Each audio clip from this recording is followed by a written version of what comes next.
Hello everyone. Today we are going to start the to practice some NCERT questions. Practice questions these are, and this is from this chapter Biotechnology Principle and Processes only.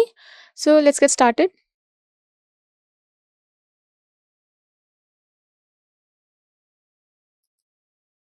Disclaimer.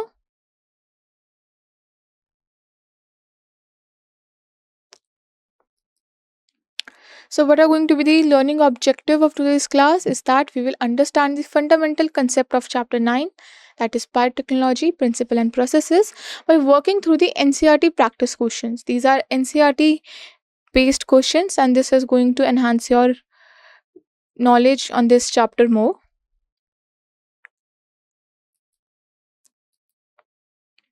So in this we're going to have 17 questions.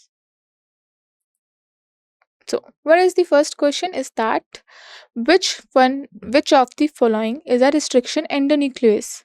Options are hint 2, proteases, DNase 1, and last RNase. Let's see the answer. The answer is hint Roman number 2. What is restriction in endonucleases? We know that these are the enzymes that are responsible for cutting DNA at a specific recognition sequence. Hint 2 is isolated from the bacterium Haemophilus influenza strain RD. And what is the key characteristic of hint 2? That it recognizes the specific palindromic sequence. It makes cut in both the DNA strands and it creates sticky ends. What other options were? One was protease. We know that protease helps in break down proteins, not DNA. DNA is one. It makes random cuts in DNA, not sequence specific. RNAs break down the RNA, not DNA. Let's go to the second question. So the second question says the Taq polymerase enzyme is obtained from. So where this Taq polymerase enzyme, which we have talked in PCR, it's used in the step of extension, if you guys remember. So where this enzyme has been obtained from. So the options are: first, Thermus aquaticus; second, Thiobacillus ferrooxidans; third, Bacillus subtilis; and fourth, Pseudomonas putida.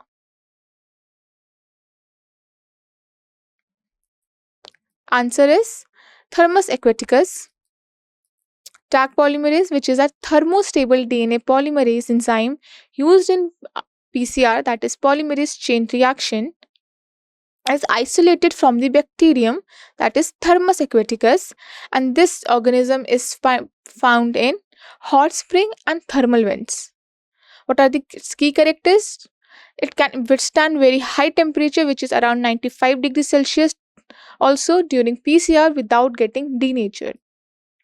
Its optimal working temperature is around 72 degrees Celsius, and it is essential for DNA replication during PCR cycle.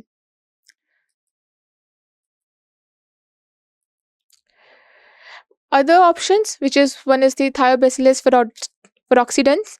It is known for iron oxidation. Other, which is Bacillus subtilis, it is common soil bacterium, and Pseudomonas putida, it is known for biodegradation.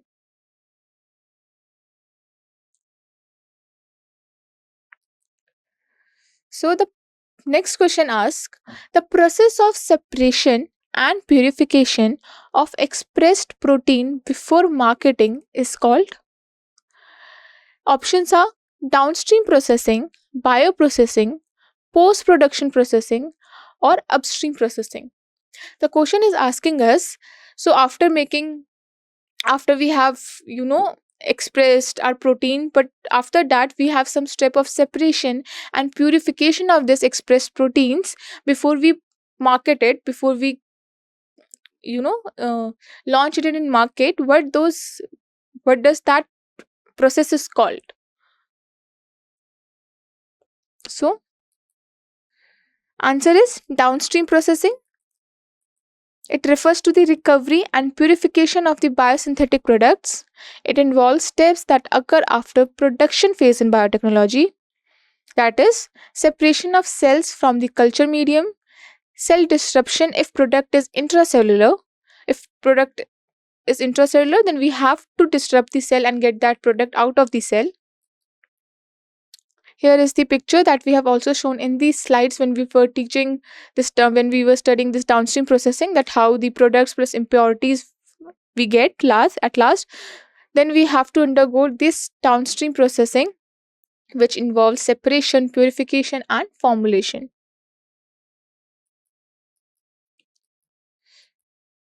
It involves the step that occurs after production phase in biotechnology, which is purification of desired products, quality control testing, packaging.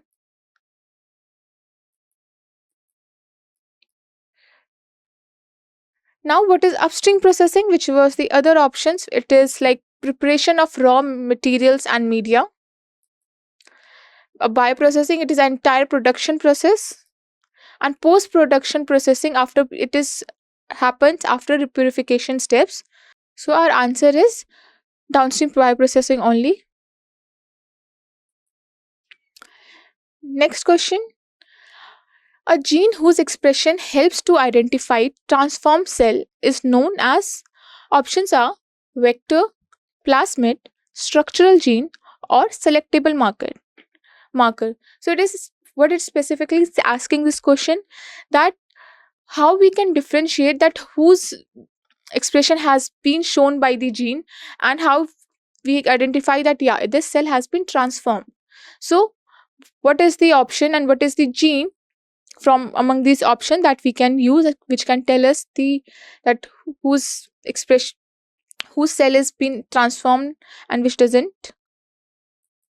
So the answer is selectable marker. What is a selectable marker? It is a gene that helps to identify and select successfully transformed cells. These markers typically provide antibiotic resistance. Ampicillin resistant gene provides ampicillin resistance. Tetracycline provides tetracycline resistance. Color changes. GFP gene produce green fluorescence protein. Other detectable characteristics can also be found in the selectable markers. Other options: what is a vector? It is a carrier of foreign DNA. What is a plasmid? It is a type of a vector, which we have studied that it is that we have studied during recombinant DNA technology, that what is plasmid, that it can independently can replicate out of this is called extra chromosomal DNA, all those things. Structural gene, it codes for protein but does not necessarily help in selection. So next question.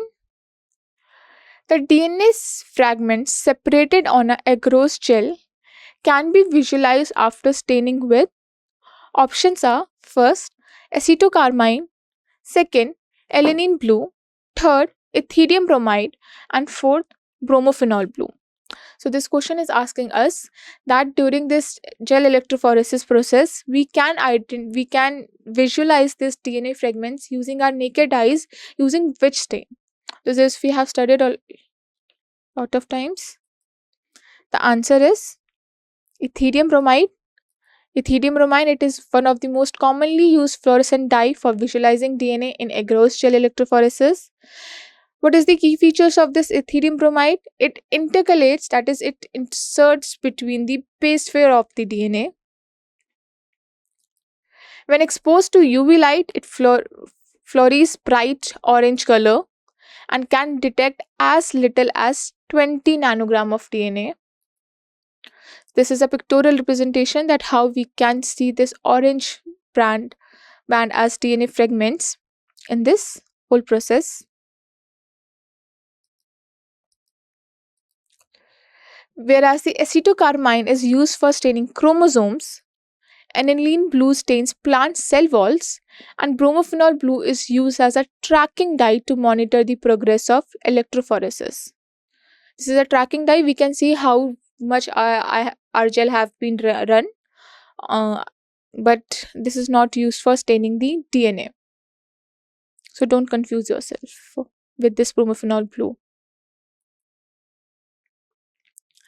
Now, DNA precipitation out of a mixture of biomolecules can be achieved by treatment with options are isopropanol, chilled ethanol, methanol at room temperature, or chilled chloroform. Now, what question is asking us? It is asking us that during this step of isolation of the DNA, which is the very first step of this whole recombinant DNA technology, we have to, there is a step of like we have to precipitate out a DNA out of the mixture of those biomolecules. So, how we can achieve that? What we have to add? So, as we remember, let's see the answer first. It's chilled ethanol. DNA precipitation is commonly performed using this chilled ethanol because this cold ethanol helps to reduce DNA solubility in water, neutralizes the negative charge on DNA phosphate backbone, and cause this DNA molecules to aggregate and precipitate, which we can take out using spooling method, in which we have used that spool or glass rod.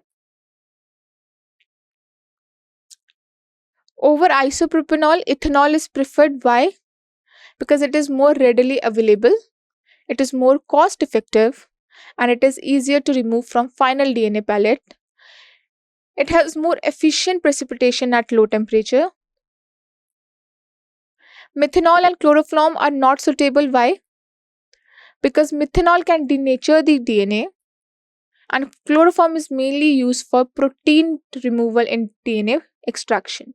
So, this is why we use chilled ethanol over anything that is isopropanol, methanol, or chloroform.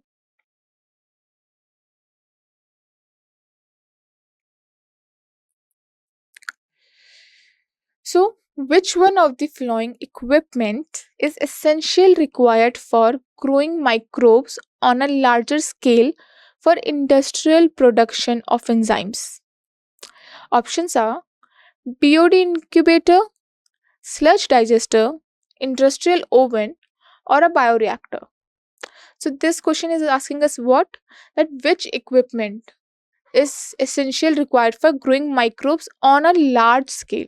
This is asking on a large scale.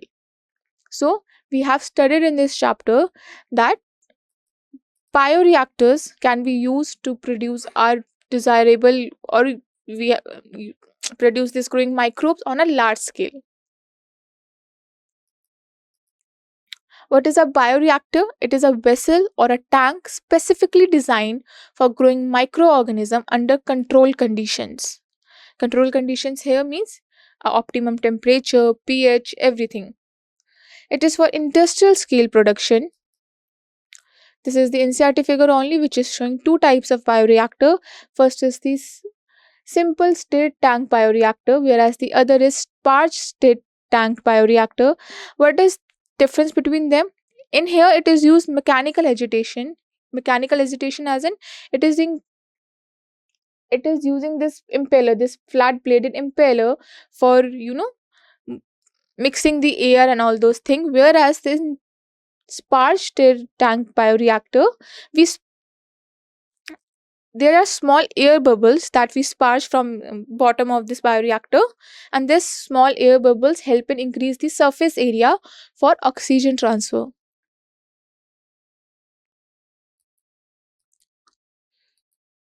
What are the key features of bioreactor for specifically enzyme production? First, as I said, there should be some optimum condition. There should be an optimum temperature control, pH regulation, oxygen supply. There should be some agitation method for mixing. There should be sterile condition, means there should be no microorganism, any kind of contaminations in that. This is again the same figure. Why others are incorrect? Let's see. BOD incubator, it is used for measuring biological oxygen demand, not for large scale production. Sludge digester, it is used for waste treatment. Industrial oven, it is used for heating or drying purpose. Next question. In gel electrophoresis, separated DNA fragments can be visualized with the help of This is again same question but with the twist. Etherium bromide in UV radiation, acetocarmine in UV radiation, etherium bromide in infrared radiation, or acetocarmine in a bright blue light. So, what will be the answer? The answer is etherium bromide in UV radiation.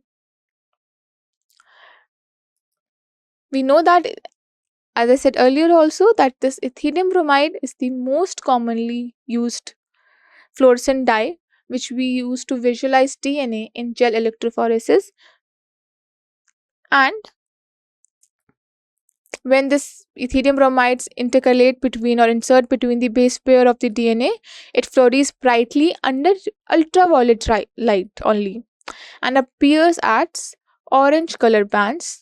It makes DNA fragment visible, which we cannot see with the naked eyes. And this is the same figure that we have also shown previously, that how this etherium bromide stained DNA and look like it as a orange bands.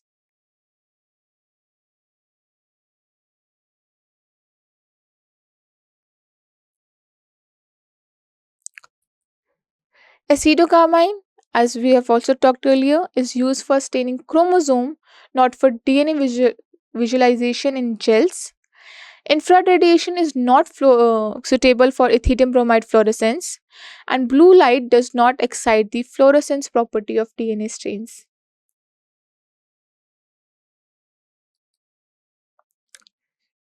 So, what's the next question? We have to identify the wrong statement with regard to restriction enzymes. So, let's see what are the options. We have to tell like which statement is wrong with respect to restriction enzymes. So, first step, they cut the strand of DNA at palindromic sites. Okay, what next is they are useful in genetic engineering. Yes, they are. Third, sticky ends can be joined by using DNA ligases. Yeah, that we know. Each restriction enzyme functions by inspecting the length of a DNA sequence. No, this is wrong about restriction enzymes. Let's see the answer. As I said, the answer will be fourth. Each restriction enzyme functions by inspecting the length of a DNA sequence. This is wrong statement. Why? Because we know that restriction enzyme does not inspect or see the length of a DNA, but it recognizes the DNA sequence. So, as I said, restriction enzyme recognize and cut DNA at specific nucleotide sequences, not by inspecting DNA length.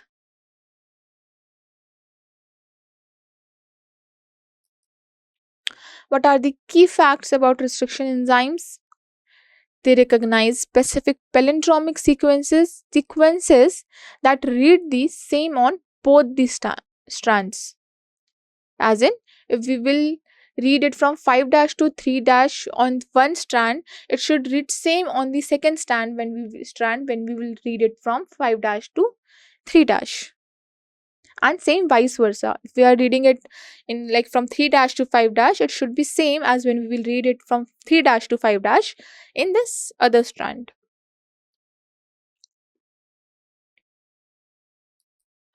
They cut the DNA at specific recognition sites, typically 4 to 8 base pairs long. So, as shown in the figure, that this is a DNA strand. Restriction nuclear enzyme came, it recognizes a sequence, it cut the sequence at the specific position, and then this sticky ends has been created.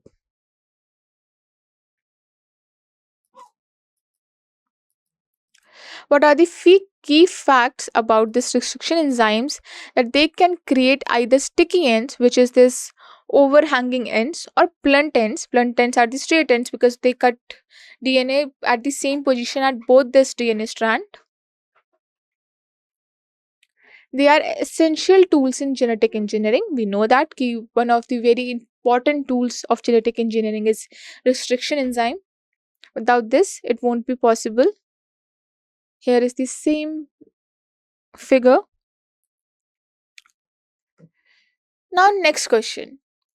So, the next question says the sequence that controls the copy number of a linked DNA in a vector is termed as, again, I will read the question. The sequence that controls the copy number of the linked DNA in the vector is termed as, options are ORI site, that is the origin of replication site, palindromic sequence, recognition site, or selectable marker.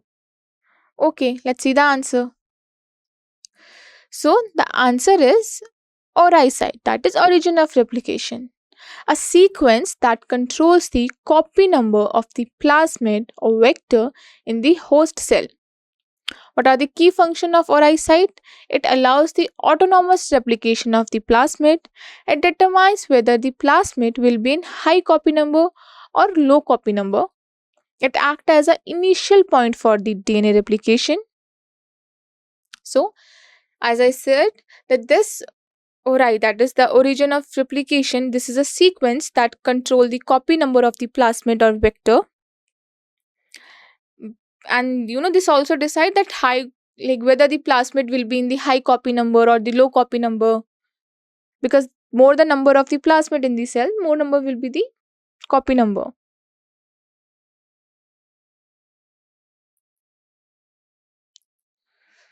So what is the palindromic sequence? DNA sequence that is same on the both strands.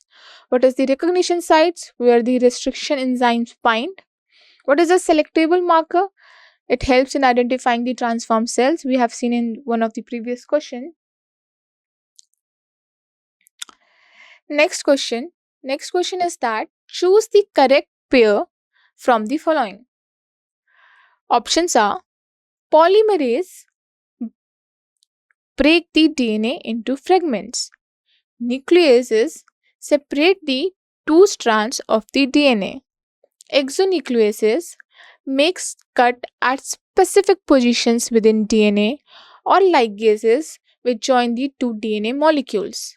Now we have to choose which is among them is correct pair. So is it polymerase?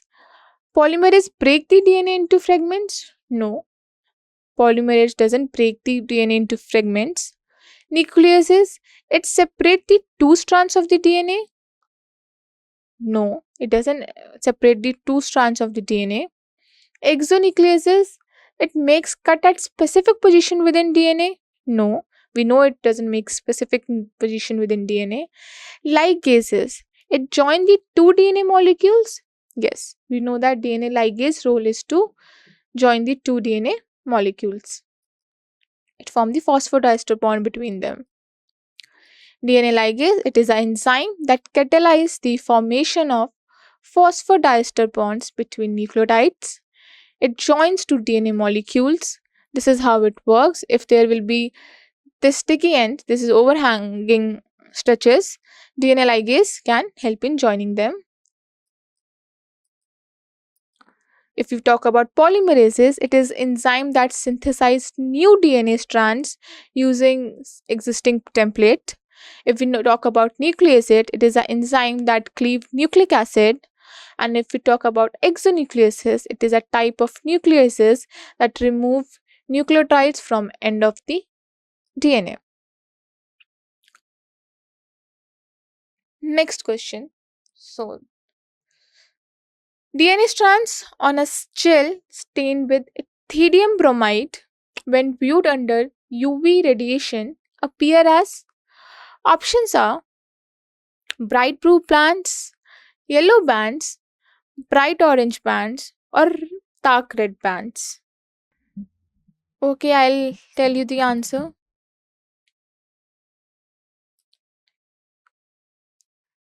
Answer is option C, that is bright orange bands.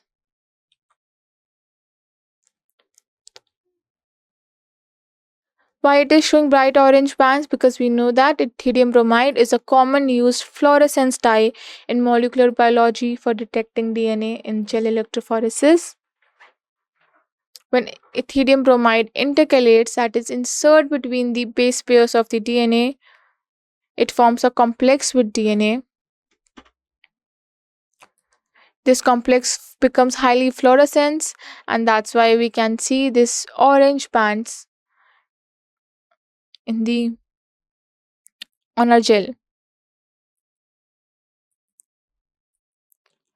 Under UV light, the DNA ethidium bromide complex emits fluorescence. This appears as bright orange bands on the gel. The intensity of the band corresponds to the amount of DNA present. And we know that this DNA they can even detect as small amount of DNA as 20 nanogram. 20 nanogram is a very small amount. Next question. During the process of gene amplification using PCR, if very high temperature is not maintained in the beginning, then which of the following steps of PCR will be affected first? This question is saying that during PCR, when we do this process of gene amplification, during PCR, that is polymerase chain reaction, if very high temperature is not maintained, because we know that we during first step we need temperature somewhere equivalent to even more than 19. If it is not maintained, then what will happen? How this will going to affect the PCR step? Which step it is going to actually affect first option says ligation, second option says annealing, third option says extension, whereas the fourth option says denaturation. So this question, I'm again repeating that this question is asking that during the process of gene amplification using PCR, if that temperature, very high temperature which we needed, is not maintained, then which step is going to be affected in the PCR first? These are the options, and the answer is denaturation. Why denaturation? Because we know that the denaturation is the first step in the PCR that required the highest temperature, and this temperature is about 94 to 96 degrees Celsius. And if this high temperature is not maintained, what will happen? We know because of this high temperature, denaturation step will occur. And this denaturation step, what will happen? Usually happens, this DNA strands will separate from each other and become the single strand. Then in the second step, which is the annealing, primers will come and bind to its position. Okay, and in the third step, which is the extension, where Taq polymerase come, and this extension of this DNA this primers occur, and then the two from one DNA, two DNA will be formed. This whole step occurs. But if this very high temperature is not maintained, then what happens? Because we are knowing that this high temperature has not been maintained, the first step, which is the very first step, which is the denaturation, it is not going to maintain. And if this first step is not going to maintain, there will be no DNA strands that got separated. So if they doesn't got separated, what happened? This double helix structures remain partially intact. This template DNA remains therefore, if it is intact only, this template DNA remains unavailable for primer binding, where the primer will come and bind.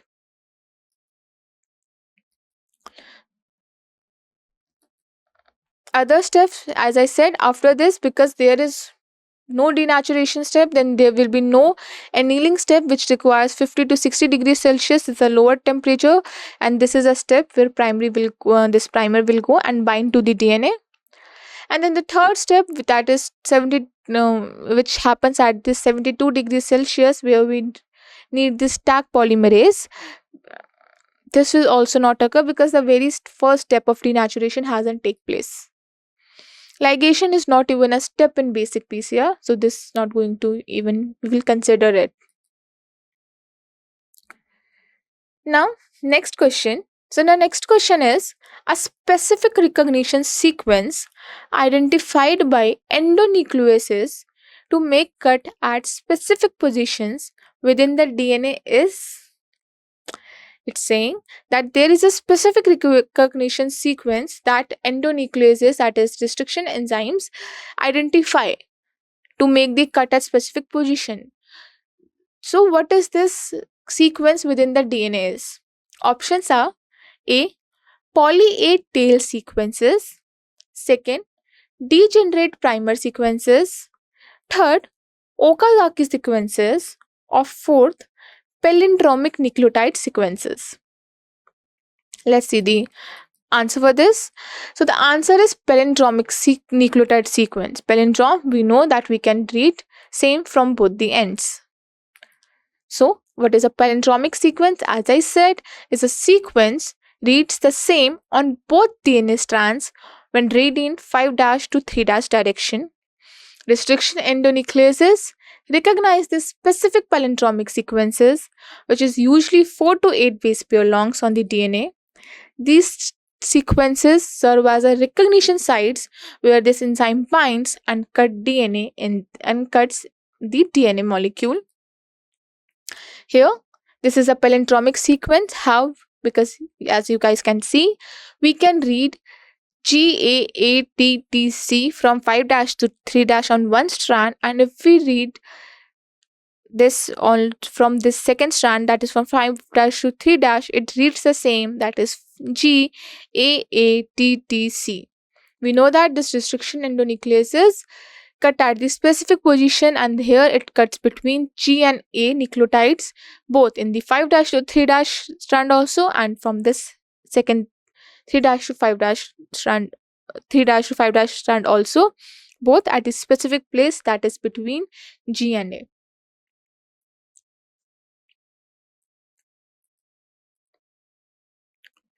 What is poly A tail? It is added to mRNA after transcription. Degenerate primers are a mixture of similar sequences in PCR. Okazaki fragments are the short DNA pieces formed during replication. So here comes the next question, that during the purification process for recombinant DNA technology, addition of chilled ethanol precipitates out. Options are polysaccharides, RNA, DNA, or histones. So this question saying that during the purification process, okay, for the recombinant DNA technology, we add this chilled ethanol in one of the processes and it precipitate out something. What does it precipitate out? The answer is for this question DNA. We know that during the isolation of DNA, which is one of the very first step of this recombinant DNA technology, at last we add chilled ethanol to precipitate out our DNA. So during DNA purification, chilled ethanol is used to precipitate DNA. Key points about DNA precipitation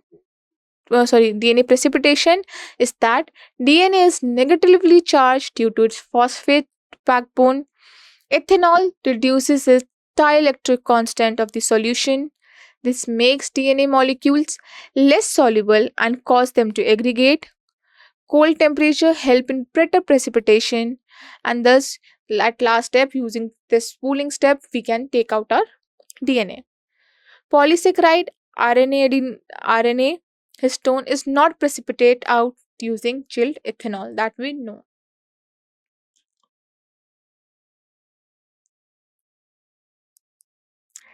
Next question. What does this next question says? That which one of the following statement is not true regarding gel electrophoresis technique? So this question is asking that they have given us four options, and among this option there is one point which is not true regarding gel electrophoresis technique, and which is that point? So the options are, the first option is the separated DNA fragments are stained using ethidium bromide. Okay, let's see the next option. The presence of chromogenic substrate gives blue colored DNA bands on the gel. Okay, let's see next option. Bright orange colored bands of DNA can be observed in the gel when exposed to UV light. Okay, and the next and the last option says the process of extraction of separated DNA strands from gel is called elution. So, talking about the first option, we know from the last three or four questions that this DNA fragments in gel electrophoresis, we can stain it using ethidium bromide. Third option says that this bright orange color band of DNA, which we have which we have stained using this ethidium bromide, can be observed when we expose it to UV light. This is also right. And the fourth step, which was like how we like after this all gel electrophoresis step, the process of extraction of this separated DNA branch from gel is called elution. It is also right. But this presence of chromogenic substrate which gives blue colored DNA on the gel, this is not true about gel electrophoresis, because in gel electrophoresis we visualize this ethidium bromide we visualize this DNA using ethidium bromide only, which gives us orange color. That bromophenol blue, that is for tracking dye. So the answer is option B. The presence of chromogenic substrate gives, because not only color about we doesn't give any chromogenic substrate in this gel electrophoresis techniques. So the option is the presence of chromogenic substrate gives blue colored DNA band on the gel is not true regarding gel electrophoresis technique. What is the key facts about DNA visualization in gel electrophoresis? Is that ethidium bromide is used as a DNA staining dye. When exposed to UV light, ethidium bromide stained DNA appear as bright orange color. There is no chromogenic substrate which is used in standard DNA gel electrophoresis. Here is the same figure showing that how ethidium bromide has stained DNA. So, coming to this question, the question says, this is the last question, which says, in the following palindromic base sequence of DNA, which one can be cut easily by a particular restriction enzyme? So, this question is saying that in a following palindromic base sequence of DNA, which one can be cut easily by any particular restriction enzyme? Okay, so let's see the option. Options are given. So let's see among this which is how we can solve this question. We can see among this which is a palindromic sequence. So how we can see which is a palindromic sequence? The sequence that we can read same from the both the ends. So let's start and read this from the end, and here we will start from the last option. Okay, so let's see the D. 5 dash to 3 dash. So here 5 dash is GATACT. But if we are going to read it on the other strand from 5 dash to 3 dash only, it says AGTATC. It is not palindromic. Let's see the second last option. This option says that from 5 dash to 3 dash we can read it GTATTC. But can we read the same from 5 dash to 3 dash on the other strand? So first is same GG, but second is not same. That is, here it is T, here it is A. So it is not palindromic sequence. Let's see the second. Second, you can see from 5 dash to 3 dash it reads CTC AGT. But does it same read from 5 dash to 3 dash on the second strand? No, the first nucleotide is only different. Here it is ACTGAG. But in the first option, let's read it. From 5 dash to 3 dash, it is like GAATTC. Okay. And in the second strand, it is like GAATTC. Therefore, we can say that it can be read same from both. It can be same rate when we start reading from 5 dash to 3 dash. Okay, so the question was saying that in the following palindromic base sequences of the DNA, so among these only first option is the palindromic sequence only, which one can be cut easily by particular restriction enzyme. So this first one can be cut by particular restriction enzyme. This and this recognition sequence is for restriction enzyme ECO-R1. Key feature that make this sequence recognizable, that first of all it is palindromic sequence which reads same on both the strands when read in the direction 5 to dash to 3 dash direction. The sequence GAA-TTC is a specific 6 base pair recognition site. ECO-R1 cuts between G and A and it creates that sticky ends. Sticky ends, we know that this overhanging stretch that can be formed. Other options are not recognized by common restriction enzymes because they either lack palindromic nature. We have seen in the other three options that they were lacking this palindromic nature. Don't match like this because we know that each restriction enzyme has like specific they recognize this specific sequence, so that it might be possible that they don't know the restriction enzymes recognition sequence. But here we have seen that none of other three options were not even palindromic. So yeah, and the last says that don't have the correct symmetry required for restriction enzyme binding. They might even don't have the correct symmetry which has been required for restriction enzyme binding. Thank you.